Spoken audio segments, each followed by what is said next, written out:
Ora, seja bem-vindo ao Mel Talks desta semana. O Mel Talks, como sabe, é um programa feito em parceria entre a Cor do Dinheiro e o Movimento MEL, Movimento Europa e Liberdade. Como sabe, todas as semanas sentamos aqui com um convidado para debater apenas um assunto, liberdade, com mais precisamente, liberdade económica. Ora, o Mel Talks é um programa que tem o patrocínio, ou melhor, tem ajuda à produção do grupo Sendis Alidata, que faz software de gestão para empresas, e como sabe, o canal A Cor do Dinheiro tem agora uma parceria com a Prozis. Ora bem, o nosso convidado é o João Miguel Tavares, um facho do pior. E a gente vamos começar a conversa hoje precisamente por aqui. João Miguel Tavares, consideras-te facho? Epá, sim, no sentido em que em Portugal qualquer pessoa que esteja à direita do PS acaba algum dia por ser facho, sim, sou facho, não. Acho que é relativamente inevitável. Aliás, estamos 3 fachos aqui, portanto isto basicamente já já podemos marchar sobre Roma, uma coisa assim. Tu não achas estranho o nível do debate em Portugal a este nível? Sim, sempre foi, não é? Mas isso tem a ver com aquilo que é a nossa história recente. E o facto, olha, agora que nós estamos quase em cima do 25 de novembro, e o facto de para nós evitarmos uma guerra civil, que me parece, que me parece uma causa meritória, de certa maneira condenámos o país a ser um barco ligeiramente adornado à esquerda, e o ligeiramente estou aqui a ser simpático, condenámos o país a ser um barco adornado à esquerda, desde ali 1975 até aos dias de hoje, não é? Nós costumamos muito referir aquela história do prólogo da Constituição nos mandar caminhar para o socialismo. Toda a gente diz que, mas é só o prólogo da Constituição. Mas a mim, por exemplo, aborrece-me imenso que aquilo esteja no prólogo da Constituição, seja por razões históricas ou não. Chateia-me de facto, apesar de tudo, é um documento fundador do nosso regime. E ele é muito sintomático daquilo que acontece. E mas, portanto, João, estamos coxos. Se alguém de esquerda te perguntar assim, porquê é que te incomoda estar no prólogo da Constituição o rumo ao socialismo, o que é que tu respondes? Incomoda-me porque eu não... Quer dizer, vamos ver, a minha geração é uma geração que já conhece melhor a história americana do que a história portuguesa, infelizmente, porque nós, graças aos filmes todos de Hollywood e às séries televisivas com as quais nós somos amamentados desde tenridade, acontece que a gente conhece melhor o que é que fez o Abraham Lincoln do que é que fez o Afonso Costa, não é? E isso faz com que a gente sonhe com um país com um determinado tipo de liberdades, determinado tipo de respeito pela iniciativa individual, pelo respeito pelo pensamento de cada um, porque tu queres caminhos políticos que não sejam azinhagas como tu sentes que aquilo que é em Portugal, que é, de certa maneira, uma perspectiva muito anglo-saxónica da maneira de olhar para a política e de olhar para a liberdade na política.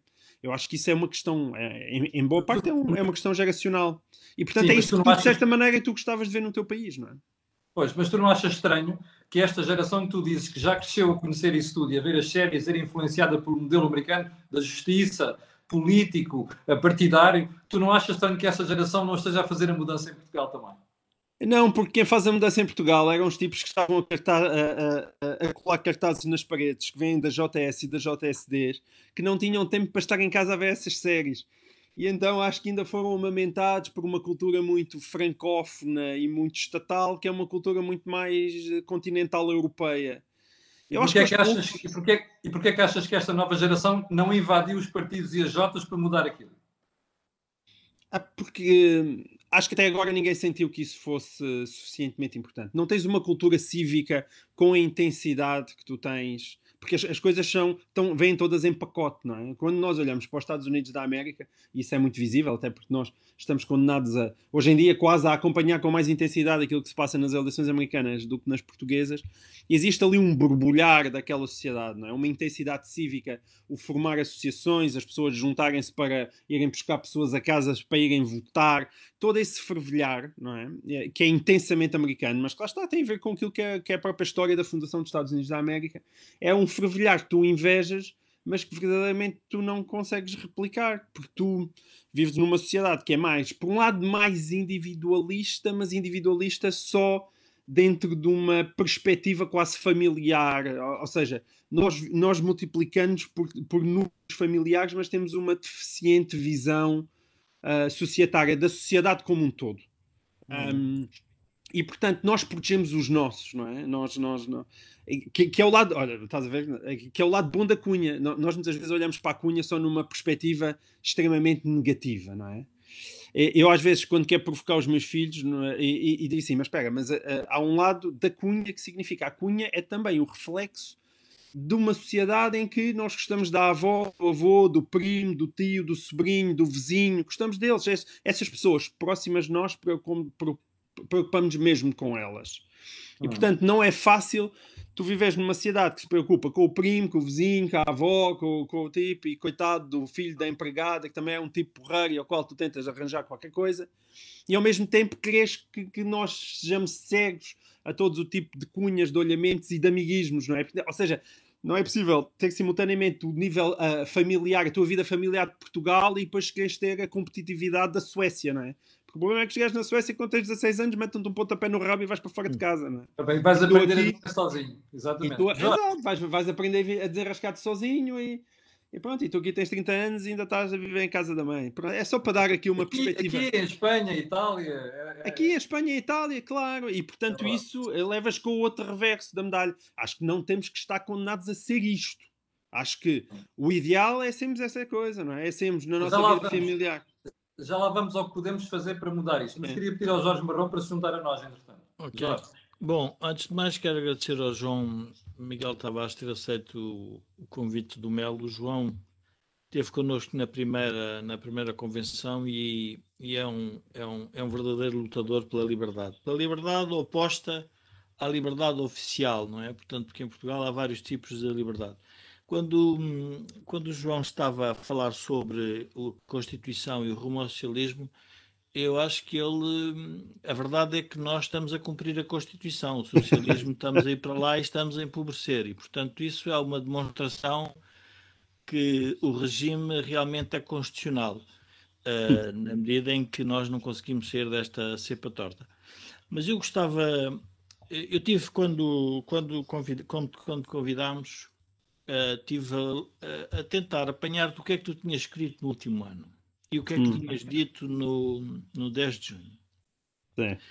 E há uma frase do 10 de junho que eu achei piada, acho que é que diz no 10 de junho, que é: aquilo que melhor distingue as pessoas não é serem de esquerda nem de direita, mas a firmeza do seu caráter e a força dos seus princípios. E depois fui e fiz isto aleatoriamente, não fiz seleção de factos como faz o Camilo só para defender as teses dele. Fiz aleatoriamente sem ser enviesado. E depois fui ver os textos que tu publicavas nas primeiras terças-feiras e realmente noto a tua grande preocupação com o caráter e os princípios. Tens um texto ligado ao Ivo Rosa, outro ao Nuno Silva, e portanto vejo uma grande preocupação. De onde é que tu vem sendo um homem que no fundo está à direita, de onde é que tu vem essa preocupação? Tu achas que o socialismo é por natureza corrupto ou não. corrompe? Não acho todo. Não acho todo. E acho que eu hoje em dia bato muito mais na esquerda, pela simples razão que a esquerda está no poder há 20 e tal anos. O que eu acho que aquilo que corrompe, em primeiro lugar, é o poder. O poder corrompe, de facto. E, portanto, não é saudável. Nós temos um partido, como é o Partido Socialista, há tanto tempo no poder, sobretudo porque António Costa, e aí há que lhe tirar o chapéu pela sua habilidade, ele conseguiu arranjar uma forma de o poder do PS nem sequer se ter conseguido responsabilizar por aquilo que aconteceu com José Sócrates. Isso é extraordinário, é uma habilidade gigante. E isso faz com que tenhamos um poder que não é accountable, não é? Parece que temos um Partido Socialista que tem uma série grande de problemas e esses problemas batem e vêm para trás. Batem e vêm para trás e o PS lá continua. Agora, neste momento, se calhar vocês querem falar disso com certeza mais adiante, está assustado por causa do Chega. Mas esse é o problema, quer dizer, quando nós estávamos já no final do cavaquismo, o cavaquismo tinha os mesmos problemas que tem o PS nesta altura. E não acho mesmo. Existe aí aquilo que é o bloco central dos interesses, e acho que esse bloco central dos interesses é muito evidente, e depois isso pega-se em todas aquelas questões que que eu falava, que nós falávamos ali atrás, que tem a ver com aquilo que são as características da nossa sociedade que promovem, de facto, o amiguismo. E eu não acho que que aquilo que é a corrupção seja uma coisa só exclusiva de alguém que chega a altos lugares do Estado. Okay. Acho que são coisas, isso parece-me pacífico, é uma coisa que permeia a sociedade desde o seu início. A minha formação, eu sou um kantiano nesse aspecto e, portanto, sou um homem que tem uma grande paixão por aquilo que é o imperativo categórico e aquilo que são os deveres.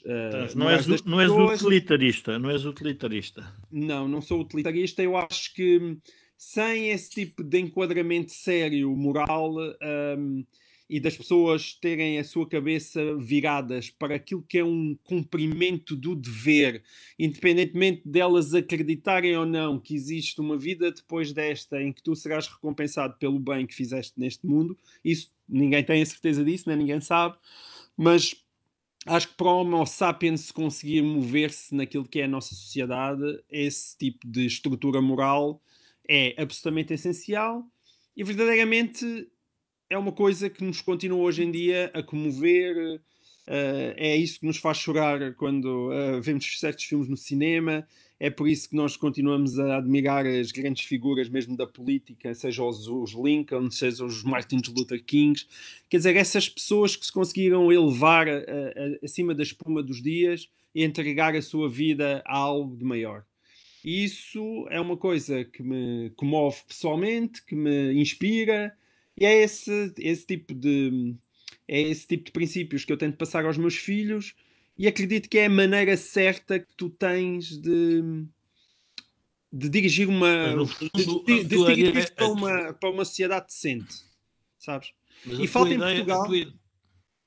Desculpa, eu ia-te só dizer isto. E falta em Portugal... Olha, lá uma outra coisa que nós temos muito na sociedade americana que é tu cada vez que tens um grande feito ou que tens um grande homem, fazes filmes sobre eles, escreves livros sobre eles, levantas estátuas e fazes monumentos e isso falta-nos a nós, não é? Falta-nos a nós também uma capacidade de produzir memória dos feitos admiráveis. Até isso eu acho que em parte o 25 de Abril levou um bocadinho, até porque como o Estado de Novo aproveita muito essa dimensão histórica de Portugal, tu atiraste muito daquilo que são a história de alguma coisa que possas orgulhar pela janela e hoje em dia estás sempre até aí estás sempre a mastigar as tuas desgraças, tudo o que mal fizeste.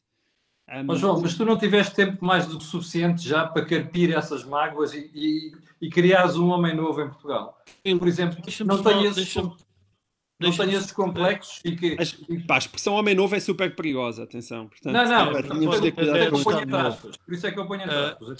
Mas eu gostava só de a tua ideia é um bocado sebastiânica, porque tu o que dizes, eu acho que a direita em Portugal tem tido um problema que é a busca, ou seja, primeiro há um conceito, acho eu, ascético sobre a política, ou seja, neste momento a política, pelo facto de ter tido grandes casos de corrupção que foram julgamento, ou que não foram julgamento, mas que mediaticamente diariamente são julgados, nós estamos a precisar de uma espécie, o Camilo tem alguma razão, de um homem novo, estamos à procura de diria muito atreita a este tipo de conceito, quer dizer, não é o partido, mas é figura, quando nós vemos é o cavaquismo, foi numa esquerda... Não. Não? Epá, não, eu rebato isso, eu não sou nada... Epá, não sou nada sebastiânico, eu estava-te a partir... Aquilo tudo que eu te estava a dizer era de uma perspectiva individual enquanto cidadão. E não à procura daquilo do homem exemplar que nos vai salvar. Pá, nada disso. Aliás, porque naquilo que é uma dimensão política, eu sou um tipo, sobretudo, pragmático. Sou muito pragmático. Aliás, isso viu-se nesta conversa em redor agora do Chega, e se o Rui Rio pode ou não coligar-se com André Ventura. Eu aí sou uma pessoa extremamente pragmática. Aliás, nós estamos aqui, acabei de dar o exemplo do Lincoln. O Lincoln andou a comprar votos, como todos nós sabemos, a corromper pessoas para conseguir fazer passar as leis da abolição da escravatura. Foi preciso andar a corromper gente. e, portanto, ele, em nome dos bons princípios, fez as maiores... Ou seja, corrompeu princípios em nome dos princípios maiores. Por o próprio Churchill também, lá está, qualquer grande político, seja analisado à lupa, há sempre uma estátua que pode ser derrubada em algum sítio, não é? Quer dizer, o Obama ganha o Prémio Nobel da Paz e depois no dia seguinte manda assassinar o Bin Laden. João, o Kissinger começa o livro dele de diplomacia, avalia os políticos pelos fins, não pelos meios. Se houvesse pelos meios, não chega. Não, eu não acho, eu aí sou, aliás, como dizia nos Federalist Papers, quer dizer, se os homens todos fossem anjos, nós não precisávamos de política, não é? A política existe exatamente para gerir uma vida em comum, porque os homens não são anjos. E eu não ando à procura de nenhum ser angélico que venha com as suas magníficas características salvar-nos. Aliás, isso pode ter a ver um bocado com... Estavas a falar do discurso do 10 de junho, que depois... Até não fui eu que pus esse título, foi o público, e depois acabei por adotar o título para o livro, que foi o Deem-nos alguma coisa em que acreditar. Deem-nos alguma coisa em que acreditar não é deem-nos alguém em que acreditar. Ok. Não. Para ter religião, eu tenho tempo de jeito. Para a religião, vou ler o Novo Testamento, que acho que foi o melhor que se fez até desde sempre. João, vamos regressar um bocado atrás. Tu há bocado dizias assim, a esquerda está no poder há 20 e tal anos e a fase final do cavaquismo já tinha um cenário muito parecido com o que existe atualmente. E é verdade. Mas a questão agora é outra, que é, no final do cavaquismo, tu tinhas uma esquerda muito unida e tinhas uma esquerda recosta. O Guterres já estava a liderar o Partido Socialista e já era claramente uma alternativa. Era uma esquerda social-democrata. Espera aí. Bom, tu tens neste momento o PS a ser frito em Lumbrando e a coisa ainda vai ficar pior para eles. E, no entanto, não tens a direita a aparecer como alternativa. O que é que se passa? Não sei se não tens. Tu hoje em dia, quando vês, ainda há pouco, ainda esta tarde estava a ouvir a conferência de imprensa da André Ventura, entre ele e Rui Rio já está ali um clima e é dos dois lados. Há ali já amor no ar. Eu estou a falar das intenções de votos, João. É que os sondagens não traduzem uma maioria direita. Não, ainda não traduzem. Daqui a 2 anos, não sei. Eu aqui antes da pandemia, eu achava que isto era mais 4 anos de António Costa e que António Costa possivelmente ainda ia um terceiro mandato. Dependendo da pancada com que o problema é, depende da pancada que a pandemia nos der. O nosso problema em Portugal é o seguinte: quando se está bem, ganha a esquerda. Quando as pessoas começam a ficar apertadas, isto desde o cavaquismo, vem a direita. E depois a direita vem sempre em condições muito piores do que a esquerda. E, portanto, muito mais rapidamente é removida do poder, mal as coisas começam a correr melhor. Portanto, tu achas que é o que pode acontecer se o Rui Rio vier a esfiar um governo? Acho que o Rui Rio nunca vai esfiar um governo sozinho. Acho que o Rui Rio, mais depressa, vai esfiar um governo metendo André Ventura. Duvido até que André Ventura, se isso acontecer, ao contrário do que diz o Rui Rio, não quer ir para o governo. Acho que ele vai querer ir para o governo e vai querer ter ministros. Se isso pode ou não, a partir daí, tu teres qualquer coisa de nova na política portuguesa. Acho que podes ter alguma coisa de nova, não necessariamente uma coisa melhor, mas claro, nova pode acontecer. Como é que tu vês esta pretensão do Chega que estás a falar? O Chega neste momento tem um problema. É que não tem um programa claro, não tem figuras de proa, além do André Ventura, não tem uma estrutura partidária em quem tu possas confiar e conhecida como noutros partidos. Como é que tu achas que um partido assim pode querer ser governo? Eu não percebo. Tu estás a considerar defeitos tudo o que para o Chega são qualidades. E para as pessoas que vão votar nele. São tudo. Tudo o que tu acabaste de dizer são qualidades. É um partido que ainda é novo, está completamente sustentado numa pessoa, o que significa que tu votas nele se achares mais ou menores graças ao André Ventura. O programa eleitoral pode ser tudo e o seu contrário. Não interessa absolutamente nada, porque ele foi eleito com um programa no dia seguinte, já estava a mudar. E ele próprio dava a ideia que nem sequer o tinha lido, verdadeiramente. O Chega não existe. O Chega é um André Ventura, aí o Rui Rio tem razão, aquilo é uma federação de descontentes, que a única cola que tem é André Ventura. Há uma maneira má de olhar para aquilo, quer dizer, este homem é um tipo sem princípios, que é verdade. A parte boa é que, apesar de tudo, os seus princípios não são aqueles que ele diz que são uma coisa completamente cavernícola. E, portanto, o André Ventura consegue muito rapidamente deixar de ser cavernícola. E trabalha dentro da ambiguidade, é claramente uma ambiguidade trumpista, portanto, aquilo é Trump Playbook, que é, eu digo as coisas de determinada maneira em que posso simultaneamente parecer fascista, mas também consigo ser antifascista, consigo ser homofóbico e amigo dos homossexuais, consigo dizer coisas aparentemente racistas, mas depois tenho um Mitar Ribeiro na minha direção. Pá, e aquilo dá para tudo e posso ser o contrário. Digo dos ciganos, digo coisas escabrosas como a cerca sanitária na altura da pandemia, mas depois diz também, pá, sim, mas a única coisa que eu quero em relação aos ciganos é que eles não tenham mais direitos do que os outros portugueses. E aí qualquer português diz, não, isso parece uma coisa perfeitamente justa. Portanto, ele é como o Trump, tu ouves aquilo que queres ouvir. E essa ambiguidade é uma ambiguidade que eu acho que a esquerda irrita muito, a direita acho que também ainda não a compreendeu, e eu acho que pelo menos depois de 4 anos de Donald Trump já dava para perceber o truque, mas as pessoas são muito... Aí sim, pá, são muito... metem umas baias na cabeça e depois o politicamente correto é imensa forte. Eu vou dar aqui uma linguagem económica que eu acho que pode explicar o que está a passar e também relembrar o Camilo quando apareceu o Bloco de Esquerda. Ou seja, nós no sistema partidário temos a tentativa sempre é de monopólio, mas formam-se oligopólios ou duopólios. E o duopólio que se formou em Portugal foi sempre entre o PS e o PSD. E quando tu tens os incumbentes, a primeira coisa que fazem é, obviamente, desqualificar o challenger, quer dizer, o que desafia. E quando nós nos relembramos o que é que se dizia do Bloco de Esquerda, e há pouco tempo passava um pequeno vídeo nas redes sociais que era o que é que António Costa dizia sobre o Bloco de Esquerda, que era um partido minoritário, que não iria passar de uma... É sempre uma federação de descontentes, porque o espaço político e ideológico teoricamente está ocupado. Nós temos liberais há muito tempo em Portugal, com democratas cristãos, conservadores, temos a extrema-esquerda, temos os trotskistas, temos os comunistas. Então alguém que aparece no espaço da esquerda e da direita vem com que ideia? As ideias são sempre relacionadas com o descontentamento da sua esfera, que foi o que aconteceu do lado da esquerda. Quer dizer, o Bloco de Esquerda é um conjunto de descontentes relativamente ao partido que se tinha fixado e tinha força no eleitoral. Portanto, é natural que à direita isto aconteça. Mas eu só queria lembrar de uma coisa, Camilo, que tu contribuis para que que nos assimilem ao fascismo. Tu começas a nossa conversa a dizer 3 fachos. Ora, este domínio da linguagem em Portugal sobre as pessoas da direita é fatal para a direita, porque nenhum de nós é facho. Mas tu estás no programa e, portanto, nós temos de ter, vamos lá ver, há aqui um problema com a direita, que é a pedagogia da liberdade da direita. Jorge, acho que não ouviste o que eu disse. Não, no início.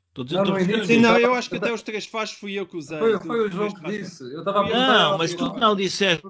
Tu é que começaste. Não, quando estávamos em off. Quando tu é que fizeste a pergunta, ele respondeu-te bem. Somos 3 fachos na linguagem que domina a sociedade. Ou seja, a linguagem que domina a sociedade, que é uma linguagem... Isto é a pergunta... Isto é uma ironia. A pergunta era uma ironia. Porque o João foi acusado esta semana várias vezes de facho. Era ironia, não é? Não, mas atenção, mas para fazer agora aqui o papel de advogado do diabo, eu também não tenho a certeza se nós também, para a extrema-esquerda, não são todos comunas e nós não usamos o termo comunas. E, pá, pode ser... A verdade é que o termo comuna não é tão ofensivo como o termo facho. Mas, quer dizer, eu cada vez mais eu consigo perceber as razões porque é que não é tão ofensivo. Atenção, essa é a grande vantagem da esquerda. A vantagem da extrema-esquerda em relação à da extrema-direita é que a extrema-esquerda usará sempre a seu favor a dizer que as nossas intenções são boas. E é muito difícil, porque são sempre intenções comunitárias, não é? Nós queremos ajudar os mais pobres, os desvalidos. Paraíso na Terra. É sempre o paraíso na Terra, não é? E de facto, quando nós é difícil olhar para a linguagem do fascismo e achar que aquilo é mais do que uma espécie de linguagem do homem forte para esmagar o homem fraco. Mas não achas quando nós temos o fascismo do lado do homem forte e temos o comunismo do lado do homem fraco, essa mensagem, e depois, todos eles são totalitários e acabam por matar toda a gente de forma indiferenciada. Mas tu não achas que, por exemplo, a esquerda consiga passar essa imagem de que dizer que a Coreia do Norte é uma democracia, a Venezuela a mesma coisa e a Cuba a mesma coisa, consiga fazer passar essa imagem sem ser ofensivo, e a direita não pode dizer nada sem te chamarem todos os nomes, como te chamaram a ti esta semana, por exemplo. Não achas isto estranho em Portugal, 46 anos depois de uma revolução?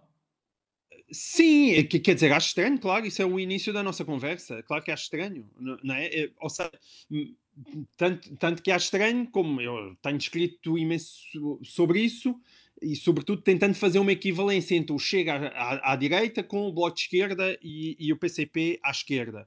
E há aí, de facto, um combate a travar no sentido em que não é preciso ser do Bloco de Esquerda, ou do PCP ou do PS para achar que esta equivalência está errada. Há muita gente à direita que acha que ela está errada. Acha mesmo. E certamente muita gente ao centro que acha que não se pode equivaler. Eu acho que neste caso específico estão errados. Acho que neste caso específico estão errados, embora, evidentemente, o André Ventura é um provocador e, portanto, aquilo que ele faz para provocar... ele também procura ser feito, não é? Quer dizer, o André Ventura procura ser feito e a ser feito está-se a traduzir em sondagens. Ele faz as provocações para estar constantemente a ser falado, não é? O que eu acho que quem não percebe o André Ventura de facto não percebe é as pessoas que aderem ao André Ventura veem aquelas provocações não de forma literal, ou seja, aquilo que ele diz sobre os ciganos ou sobre a Joacine não quer dizer que ele queira expulsar os ciganos do país, não quer dizer que queira mandar realmente a Joacine para a Guiné, mas ele é o homem corajoso que diz as coisas que irritam as outras pessoas. E, portanto, ele é o homem corajoso. Aquilo é dito para irritar e as pessoas veem essa irritação, ele é o gajo que irrita o sistema. E, portanto, as pessoas que estão zangadas com o sistema acham graça àquilo. Não é não é que elas concordem em fazer isto ao cigano, que a Joacine vá para a Guiné, ou que, como ele chegou a dizer da Ana Paula Vitorino, que ela devia estar em casa a passar as calças do marido, como ele chegou a dizer. Nem é que as mulheres devam estar em casa a passar as calças do marido. Não é isso, é ele irrita o poder. E isso para o Rui Rio é importante, que muitas vezes as pessoas também não... O Rui Rio tem sinais e sintomas de antissistema, sem dúvida. Não, sim, isso sem dúvida. E essa é outra questão que nós podemos falar. Eu acho que o Chega é importante para o Rui por uma outra coisa. Ele vai buscar votos, nomeadamente a PCPs e a descontentes, que o PSD nunca iria buscar. Nunca com facilidade. E, portanto, não é verdade. As pessoas só olham... que eu acho isso de uma ingenuidade imensa, que dizem, o Chega vai canibalizar o PSD. Não vai, não é esse o problema. O Chega está aí buscar votos à abstenção e a descontentes, incluindo descontentes da extrema-esquerda, votos que o Rui Rio nunca conseguiria apanhar. Agora, o que eu acho que as pessoas não percebem, certo? E o que eu acho que as pessoas não percebem é que, pessoalmente, em termos de características pessoais, o Rui Rio, não tenho a menor dúvidas que é muito menos liberal, é muito mais iliberal do que o Ventura. Em termos de características pessoais. Porque enquanto o Ventura está a desempenhar um papel que pode ser qualquer coisa, o Rui Rio acredita mesmo no que diz. E isso preocupa-me. Ou seja, preocupa-me o Rui Rio, o discurso que ele tem sobre a justiça, o discurso que ele tem sobre o jornalismo.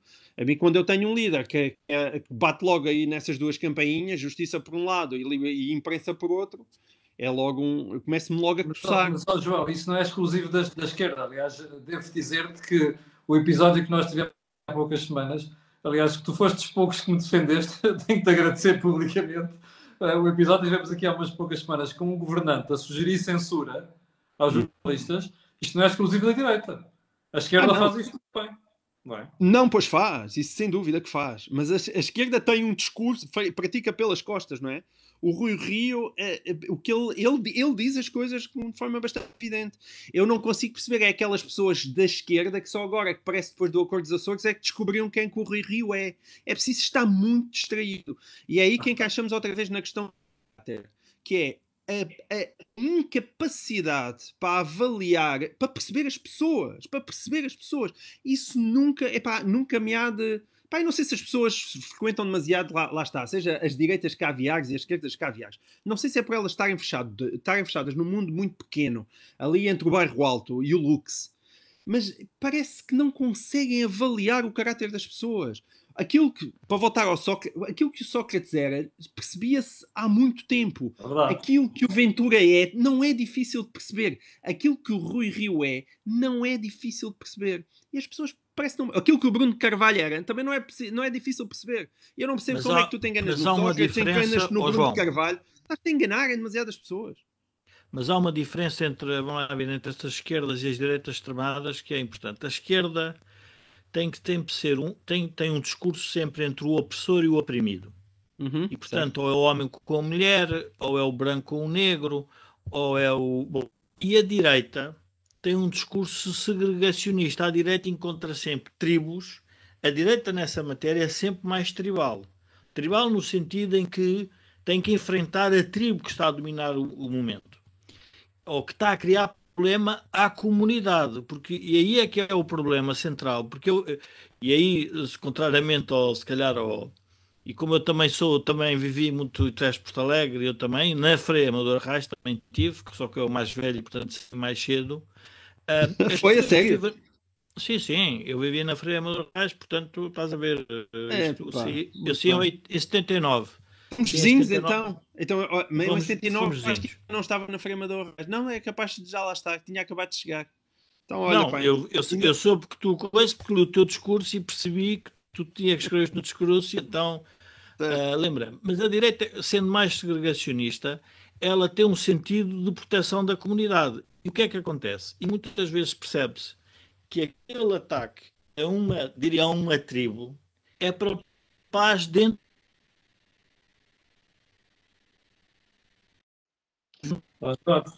Já estamos outra vez com aquela cena habitual, pá, na tua exato. rede. Estás a fazer ali com. É a parte em que ele se torna DJ. Pois, ó Ah, Jorge, eu já não consigo aturar Então os tenho que me espectadores afastar que do micro. dizem para tu mudares de operador. não, tudo bem. Mas deixa-me só Não, mas também só desculpa. esclarecer uma coisa que é bem, em relação à minha pessoa. Eu sou um tipo, na verdade, aqui que ninguém nos ouve, eu não sou propriamente um tipo de direita. Hein? Eu sou um tipo de direita em Portugal e digo que sou de direita, É sou de direita verdade. em Portugal. Eu nos Estados Unidos da América serei eternamente um democrata. Nunca na minha Sim, vida me sim. estaria a Ó, imaginar a João, votar num sabes como é que os meus republicano. colegas conservadores me chamavam na faculdade dos Estados Unidos? A wet conservative. Portanto, é isso que estás a dizer. Sim, sim.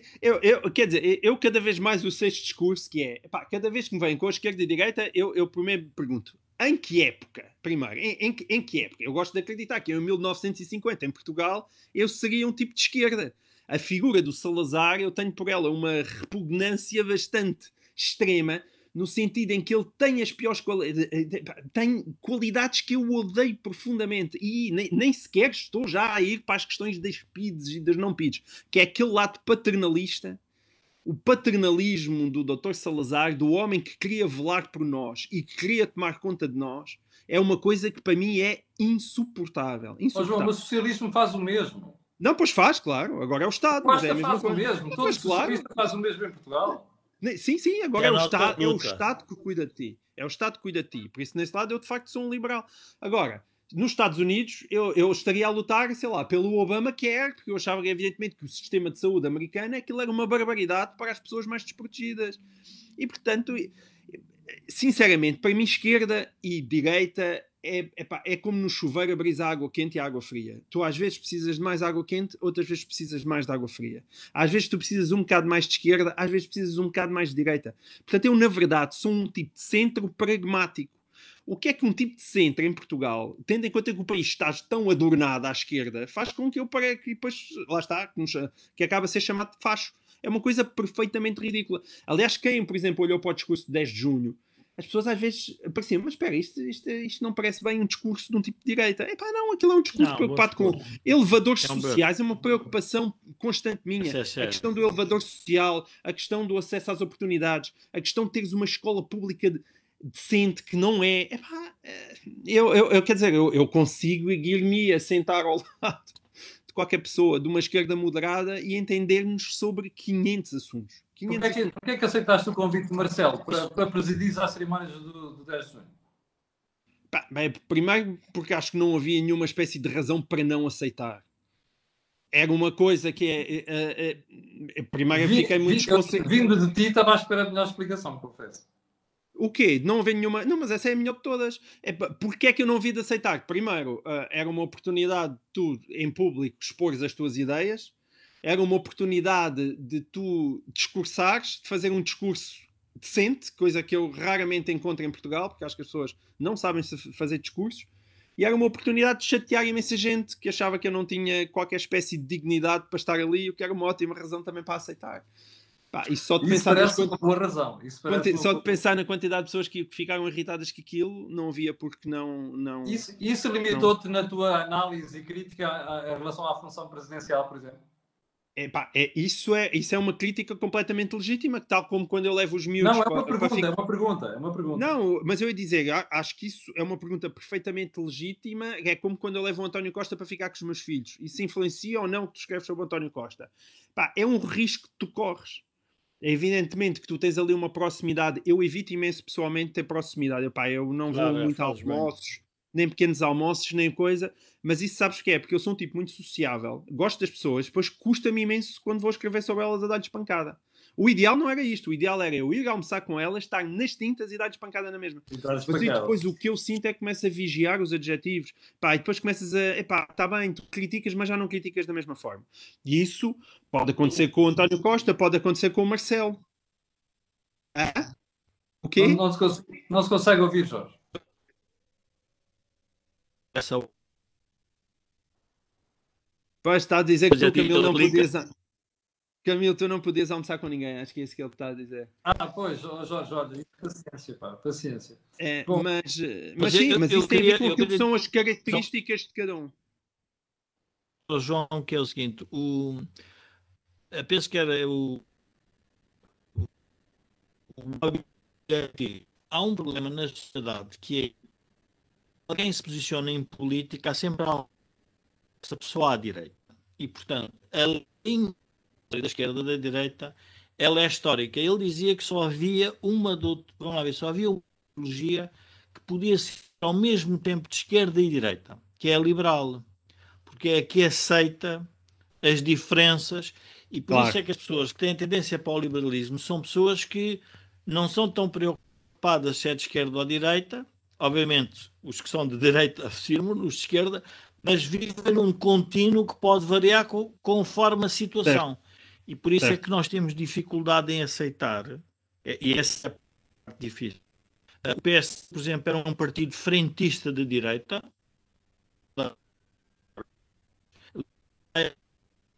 PS fez a Iniciativa Liberal e o Chega porque perdeu, se calhar, o referencial de frentismo. Certo. Portanto, isto acho que faz parte da vida, não é? Quer dizer, nós não podemos parar no tempo e ficar É. no Isso eu por causa concordo da sua completamente natureza. contigo. Concordo É. completamente contigo e depois, mas aí vem o lado pragmático.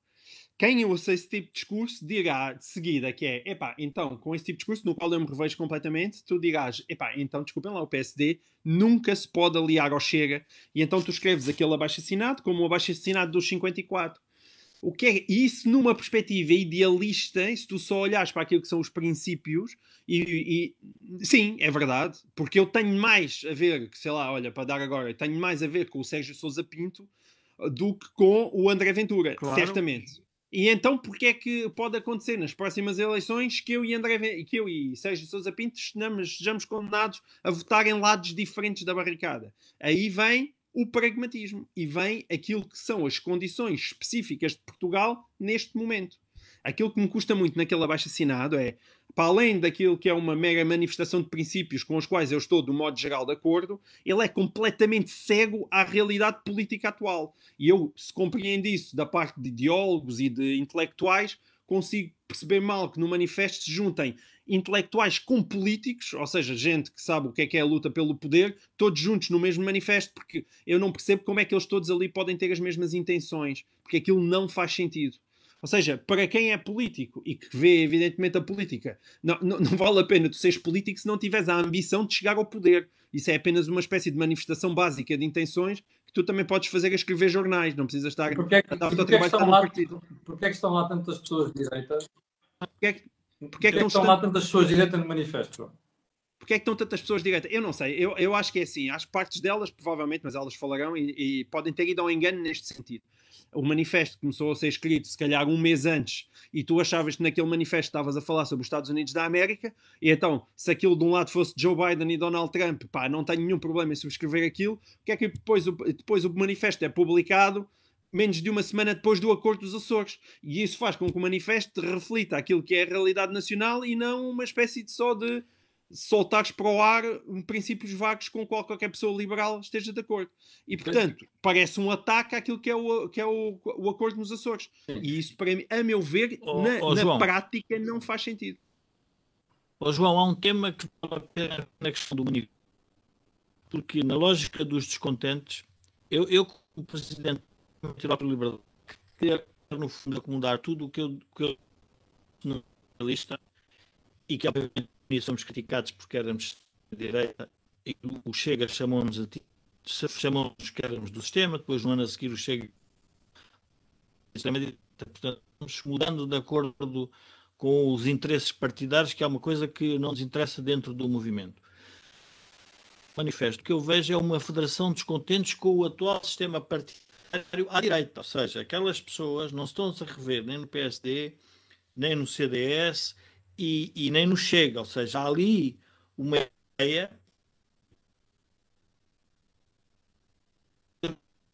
sobre a altura das eleições presidenciais, em que vai haver um combate entre Marcelo Rebelo de Sousa e Ventura. O manifesto tem outro sentido. E eu acho que o João Miguel tem muita razão quando diz: vamos olhar para o pragmatismo da situação. Os açorianos estavam cansados do socialismo do Partido Socialista nos Açores. Ponto. Quer dizer, é tão evidente, e de repente faz-se o manifesto parecendo que era uma coisa esotérica e aérea. Tipo, mas vamos lá ver, tem que ver a realidade concreta das pessoas. As pessoas estão a querer dizer que é a altura da alternativa. Para isso é que é democracia. E, portanto, nós não podemos ficar muito presos a... E, portanto, há aqui, eu acho que a oportunidade do manifesto, ou seja, o timing, pode ser realmente desastroso nos dois sentidos. Quer para aquilo que gostariam de ter feito e para aquilo que não gostariam. O manifesto teve a vantagem de nos pôr todos a conversar sobre o manifesto. Eu já escrevi para aí 3 ou 4 textos sobre ele e acho que vou continuar. E, portanto, só isso já tem esse mérito de provocar o debate e, de certa maneira, ser uma coisa clarificadora, porque aquilo que se vê é uma discussão à direita que geralmente era aquela tipo de discussão com que o pessoal de direita gozava com a esquerda, não é? Que parecia que estava sempre a dividir em subdivisões, depois tinhas o PCP e o Bloco e o Livre, e depois vinha mais um, como depois do 25 de Abril tinhas os grupúsculos todos de extrema esquerda. Agora, eu não acho que à direita a solução seja de facto fazer mais um partido como o Rui Tavares sugeriu num texto no Público, não é? Depois de dividir a direita entre colaboracionistas e anticolaboracionistas. Ele tem experiência, mas parece que ainda não aprendeu.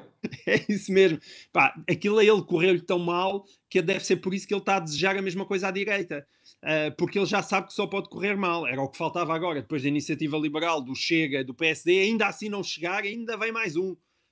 Acho que isso seria dramático. Eu acho que a iniciativa liberal, o Chega e o PSD já cobrem de forma, ainda mais o CDS, já cobrem de forma mais do que suficiente aquilo que podem ser as opiniões. Senão cada um de nós somos um partido. Quer dizer, isso também é a lógica, é totalmente contrária. Eu por aí, também aí eu seria mais americano, mais vale ter 2 blocos bem definidos e depois a tua luta pelo poder está dentro desses blocos.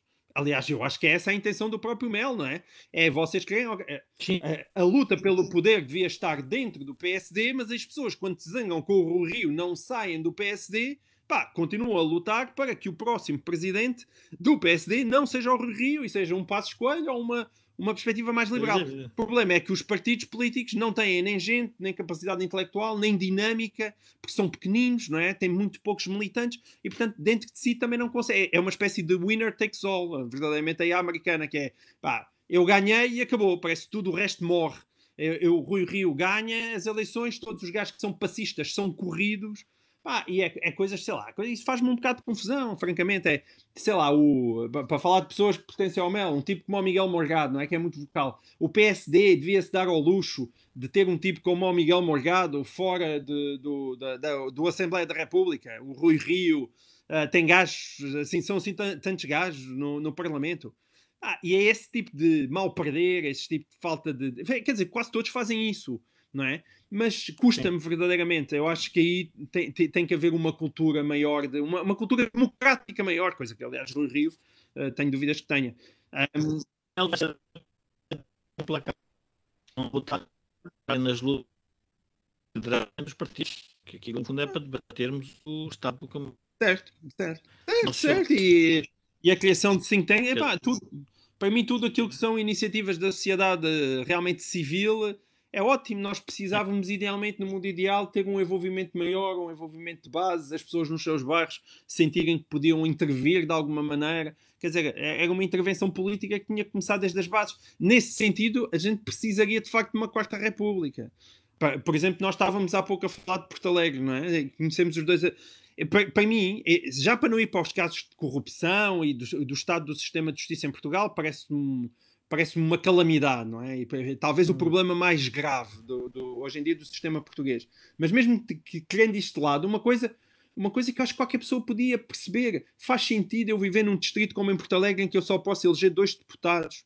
E isso significa que se eu em Porto Alegre votar no Bloco de Esquerda ou no PCP, no Chega, no CDS, o meu voto seja o mesmo que mandar um voto para o caixote do lixo, porque nunca na minha vida vou ter qualquer oportunidade de fazer com que o meu voto conte. Isso faz algum sentido dentro daquilo que é uma ideia de democracia? Não devia haver depois um círculo nacional para esses votos que são desperdiçados nos círculos locais poderem ir contar para eleger uma bolsa de deputados? Isto é uma coisa que...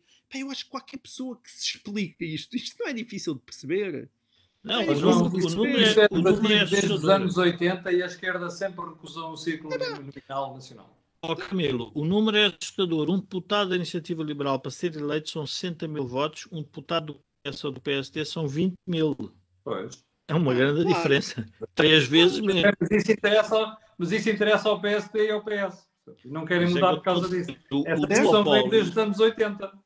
Mas paga-se o preço. De facto, um círculo uninominal nacional. Aliás, devíamos ter um círculo nacional e não temos. E o drama Mas e depois espantamos que venham os partidos antissistema? Claro. Os partidos antissistema vêm porque o sistema está uma bosta. Está uma bosta. O sistema está uma bosta. Cada vez que me dizem o Chega é isto e aquilo. Não, o Chega de facto é reflexo do sistema que existe. Ele nasce devido a um descontentamento larvar das pessoas que se sentem por milhentas razões. Quer dizer, não é exatamente... As pessoas não votam no André Ventura porque só há 2 deputados em Porto Alegre. Mas é uma insatisfação. Mas surpreende porque o André Ventura esteja a pescar eleitores, por exemplo, da extrema-esquerda. É que eu vejo muita gente de extrema-esquerda chocada com isto. Quer dizer, qualquer pessoa que leia os jornais e perceba o que é a Frente Nacional em França, quer dizer, isso aconteceu, não é? Aí então é direto. É municípios que passam diretamente, cidades que passam diretamente do Partido Comunista para a Frente Nacional. Claro, porque isso são pessoas que estão descontentes com o sistema por uma razão ou outra. E isso vai-se agravar porque o PCP, por muito que se esforce, é hoje o partido que apoia o PS. É hoje o partido que viabiliza orçamentos.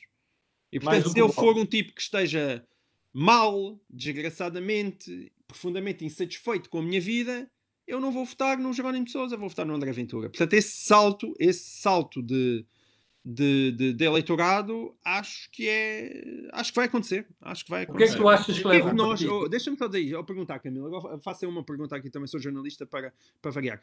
Porquê é que nós temos a sensação, é uma boa pergunta, porquê é que, incluindo jornalistas, porquê é que as pessoas que odeiam André Ventura têm a sensação que é André Ventura que vai crescer? E não é a Iniciativa Liberal. Tu hoje em dia podes dizer que já tens sondagens. Mas aqui há 6, 7, 8 meses tu não tinhas as sondagens. E todas as pessoas já tinham a sensação que era o Ventura que ia crescer. Porquê? E podes odiar o Ventura. E estás sempre a falar no Ventura. Pode ser um tipo de esquerda, direita, de centro moderado. E porquê é que tu tens a sensação e quase a certeza que é o Ventura que está condenado a crescer? Porquê? Uma boa pergunta para os nossos colegas jornalistas da praça. Já agora deixa-me colocar-te outra questão sobre as últimas 2 semanas. Tu estás na Berlinda. Praticamente toda a gente caiu em cima nas últimas 2 semanas. Tu achas que foi por causa da defesa que tu fizeste da aliança entre o PSD e o Chega? Sim. Sim, quer dizer, sim, mas também porque é fácil. Porque, ou seja, tu estás numa posição desconfortável. É o cordão sanitário que atacam no Bom.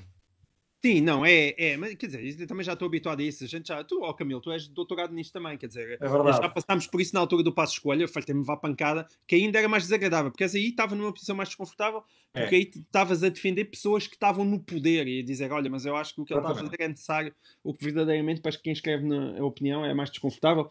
Com esta coisa eu posso bem. Mas o problema aqui é que as pessoas não compreendem o seguinte, que é eu poder dizer o André Ventura é um tipo detestável e o André Ventura tem toda a legitimidade de se aliar a Rui Rio e o Rui Rio aliar-se a André Ventura e tem perfeita legitimidade. E eu até posso ir votar, eu não vou votar nem a Rui Rio nem a André Ventura, mas em princípio vou votar na Iniciativa Liberal. Mas se a Iniciativa Liberal e depois quiser formar um governo com André Ventura, com o Rui Rio, pode e se calhar até deve. E então as pessoas perguntam: mas como é que tu apoias um tipo com coisas detestáveis? Como é que é possível? Isto é uma contradição enorme. Não é nenhuma contradição, porque a outra alternativa é que o PS se perpetue no poder. Que para mim, entre há este detestável e há este detestável. Tu estás a escolher entre detestáveis e escolhes o detestável que achas que é menos detestável. E as pessoas parece que não metem na cabeça que a escolha em política é quase sempre a escolha do mal menor. Nunca na minha vida. Eu às vezes dizia, se eu tivesse. Se eu tivesse 100. Se eu tivesse. Claro. Se eu tivesse na primeira eleição do Obama, nos Estados Unidos, acho que seria a primeira vez na minha vida em que eu votaria com prazer num tipo. E era só para ir da primeira vez. Na segunda, sequer até já tinha dúvidas. Mas de resto, em Portugal, nunca houve nenhum tipo que eu olhasse. Que tipo absolutamente admirável. É um tipo que eu quero seguir e apoiar. Ninguém. Mesmo, Passos Coelho tem 500 defeitos. Eu tenho muita admiração por ele, porque em algumas coisas essenciais ele mostrou-se... teve os princípios certos nas alturas certas, como teve o Dr. Mário Soares. Como teve o Dr. Mário Soares. O António Barreto disse outro dia, num podcast que eu tenho com o Rui Ramos, que é E o Resto da História, ele foi convidado, e ele disse uma coisa maravilhosa sobre o Mário Soares. Disse, Mário Soares é uma pessoa que só tinha um princípio. Era uma pessoa sem princípios, só tinha um princípio. Era a liberdade. E que maravilhoso, para já uma maravilhosa formulação e é uma maravilhosa verdade. Ele teve um princípio muito, muito importante na altura, que era o princípio mais importante. Portanto, nós devemos-lhe esse princípio. É verdade. Depois disso fez imensas barbaridades, apoiou Sócrates no final, teve um final de vida super decadente, tens os casos todos com Macau, temos as histórias das malas, todas as pessoas, não há um político que não tenha alguma coisa suja, digamos assim, praticamente no currículo isso não existe. Portanto, as pessoas deviam meter na cabeça que nós não estamos a votar em santos, estamos a votar em males menores. Portanto, em cada momento, tu estás a votar no mal menor. Portanto, o mal menor é perpetuação do PS no poder ou à direita, Rui Rio e Venturas e o que for. Eu, neste momento, digo Rui Rios e Venturas. Sendo que no dia seguinte a Rui Rio tomar posse, vou estar a escrever contra Rui Rio no sentido de que ele representa 500 coisas que eu odeio. Exatamente. 500. E as pessoas parece não... não é difícil perceber isto. Não é difícil perceber isto. João, mas há quem não quer perceber. João, deixa-me só fazer esta pergunta ao João. Porquê é que a Iniciativa Liberal não cresce mais? Olha, eu acho que a iniciativa não cresce mais porque o Carlos Guimarães Pinto não foi eleito. O Carlos Guimarães Pinto, eu acho, isso tem a ver com o sítio de onde nós vimos e acho que se calhar até entre nós o nosso percurso não é assim tão diferente. E isso marca-nos na vida toda. A Iniciativa Liberal não podia ter só betos no poder. Neste momento, o João Catarino Figueiredo é um beto, o Maiane é um super beto do Porto. Ui. E enquanto a Iniciativa Liberal for um albergue de betos à vista, e atenção, o Coutinho de Figueiredo é uma pessoa que eu gosto de ouvir falar, sai-se bem, diz as coisas certas, mas enquanto aquilo for um albergue de betos, não vai fazer a conexão com o povo, que é aquilo que um partido precisa para crescer, porque ao contrário do que pensam as pessoas de Lisboa, é o discurso.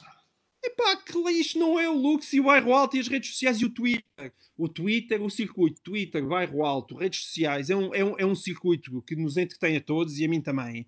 Mas são 50 mil pessoas ou 100 mil pessoas. 100 mil pessoas a funcionar em circuito fechado. Portanto, ainda faltam 9 milhões e 900 mil que não estão nesse circuito. E nesse aspecto, o Rui Rio tem total razão quando diz: vocês comentadores não acham que andam aqui e não percebem nada disto. Eu acho que a maior parte dos comentadores não percebe nada disto. E não percebe nada disto porque não conhece o país. Não conhece o país.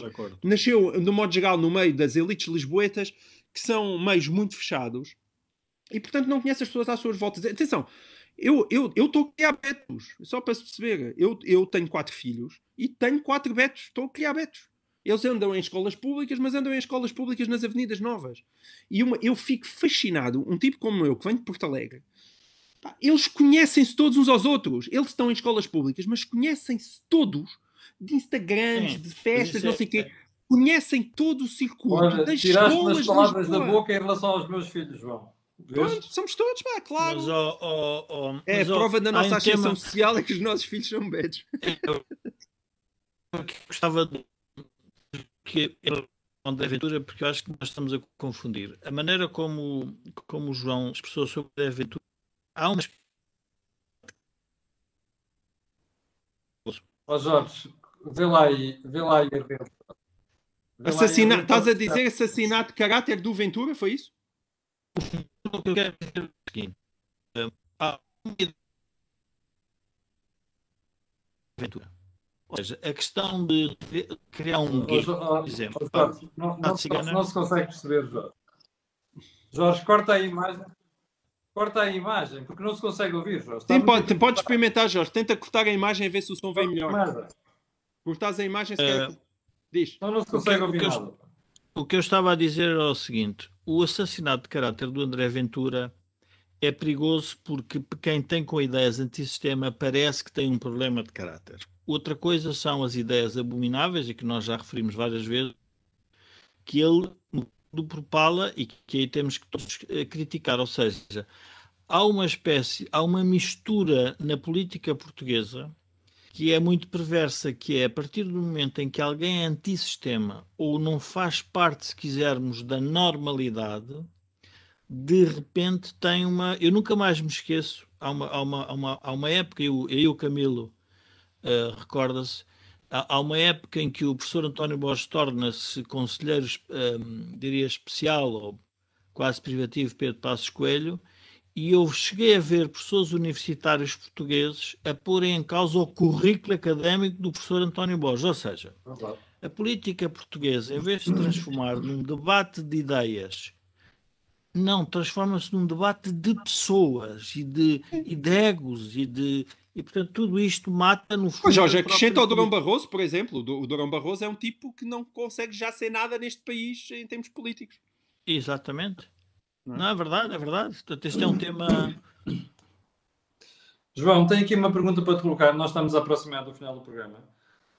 E que é esta. Tu não achas estranho que na classe jornalística, tirando o António Costa, do ECO, e o meu diretor no Jornal de Negócios, no sindicato de jornalistas não se tenha levantado para dar uma tarefa no secretário de Estado que propõe censura na imprensa? Aliás, não é só o sindicato de jornalistas, outros jornalistas, não achas estranho?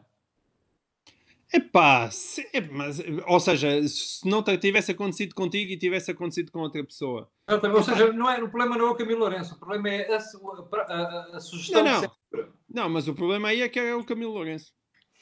Como não é o problema é o Camilo Lourenço? O problema aí é o Camilo Lourenço. Claro que se ele tivesse dito isso a outra pessoa, não, mas disse-te a ti. Mas isso não te preocupa na classe?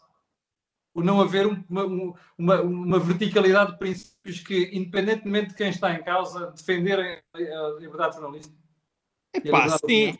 Epá, Camilo, epá, sim, lá, do modo geral sim, acho que há 2 pesos e 2 medidas, pá, mas francamente é assim, acho que dentro das coisas muito graves que acontecem no país, pá, acho que os olhos são fechados a tanta coisa, que essa não é propriamente uma que me escandalize mais, até porque as pessoas vão-te dizer, pá, tu também não, neste momento não tens carteira de jornalista, certo?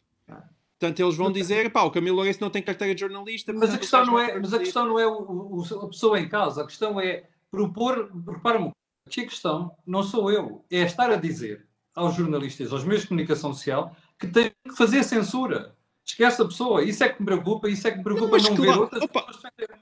Mas claro que te preocupa a ti e preocupa-me a mim, tanto que eu escrevi sobre isso. Eu sei. Tu foste agora, é evidente que acho que sim, acho que há dois pesos e duas medidas. Pá, eu escrevi contra isso, acho aquilo inaceitável. Porque é que eu também, em parte, agora parece que estou a desvalorizar isso. Acho que aquele tipo, enquanto secretário de Estado, não é ninguém. Portanto, não é nenhum tipo que represente coisa alguma. E possivelmente, epá, e acho que há uma tradição do Partido Socialista, de facto, em que aquilo não é nada diferente do que já aconteceu. Ou seja, é more of the same. Epá, eu acho que as pessoas, sem esse tipo de...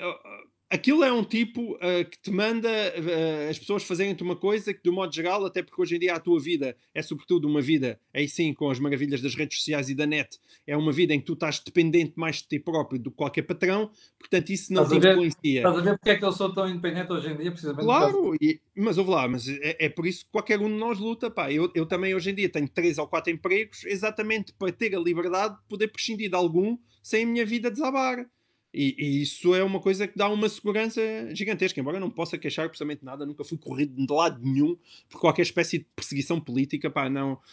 Ao contrário de ti, que podes queixar porque sofreste outras coisas na pele, eu de facto não tenho isso. Pá, mas ouve lá, quer dizer, para mim a maneira como a Joana Marques Vidal é correia, a ideia é muito mais grave. Para mim a maneira como o Presidente do Tribunal de Contas é corrido é maneira muito mais grave. Porque eles são corridos e são corridos de forma sonsa. Um político dizer aquilo no Facebook tem um lado que é, aquilo é obviamente grave e escreve sobre isso. Por outro lado, se ele tivesse mesmo a querer correr contigo, não ia dizer para o Facebook. Jorge Marrão, queres acrescentar alguma coisa? Não, só quero agradecer ao João esta hora de conversa liberal, uma conversa liberal.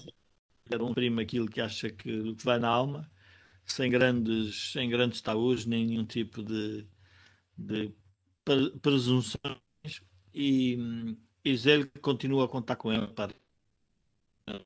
Muito bem, eu para fechar, só quero dizer que acho que o João não tem razão quando diz que ele não queria correr comigo, ele queria mesmo correr comigo, eu não tenho dúvida nenhuma. E não é por ser eu, se fosse outro tipo com aquele que ele não gostasse. Desejar sem dúvida. Sem dúvida. Estou a dizer se ele fosse fazer alguma coisa ativamente para correr contigo, não anunciava. Ou então é muito burro, também pode acontecer. Pronto, eu acho que estamos a chegar lá. Pode ser burro, posso ser otimista e... João, eu digo porquê. É que eu sei o que é que se passou nos bastidores. Mas pronto. Então conta, que isso é que interessa, isso é que eu quero saber. Fica para a próxima oportunidade. Aliás, da outra vez, quando tu me convidaste para a entrevista, eu tive o cuidado de fazer umas revelações que ainda não tinha feito a ninguém. Pois desses falaremos. Bom, João, mais uma vez também muito obrigado. Jorge, nós voltamos daqui a uma semana. Já fixaste convidados, Jorge, da próxima semana? Deixa-me só dizer-te uma coisa, Camilo. Sim. Acho que tu ainda te levas muito mais pancada do que eu, também porque tu consegues ser mais desbocado do que eu, que não é fácil, mas tu ultrapassas-me. Acho que nós temos que manter um sangue frio gigante e ser muito pouco suscetível às coisas que as pessoas dizem sobre nós. Isso acho mesmo, pá. Aí eu sou o doutorado. Portanto, eu acho que nós precisamos... é preciso manter uma espécie de elevação que tem a ver com a nossa própria liberdade. E deixarmos que estamos acima disso. Críticas, eu aí já tenho a pele, é como aquele melão de casca de carvalho, estás a ver? Já não me afeta nada. Bom, voltamos na próxima semana. Eu, já sabe, estamos na Cor do Dinheiro. Voltarei amanhã às 8 da manhã. Já agora quero para o final lembrar sempre que este programa tem ajuda à produção do grupo Sendis Alidata. E também o canal tem uma parceria com o Prozis. João, obrigado. Jorge, até à próxima semana. Adeus, muito obrigado pelo convite.